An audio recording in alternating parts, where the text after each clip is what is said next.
চৈত্র সংক্রান্তির ঠিক আগের দিন অর্থাৎ চৈত্র মাসের কৃষ্ণপক্ষের ষষ্ঠী তিথিতে নীল ষষ্ঠী ব্রত পালন করা হয়। একে নীল উৎসব।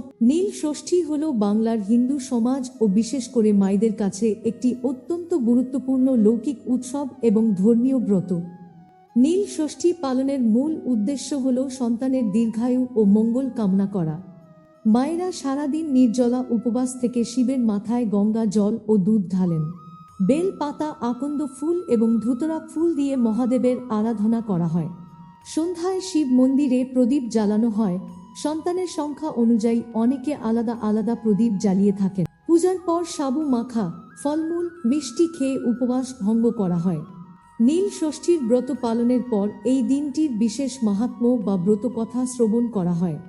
নীল পূজা ও গাজন উৎসবের এই সময়টিতেই বাংলার গ্রামগঞ্জে চড়ক পূজার প্রস্তুতি শুরু হয়, যা চৈত্র সংক্রান্তির দিনে এক বিশেষ উন্মাদনা সৃষ্টি করে। এবার শুনুন নীল ষষ্ঠী ব্রতকথা শ্রবণ করতে চ্যানেলটি সাবস্ক্রাইব করে রাখুন। আসছে নেক্সট ভিডিওতে।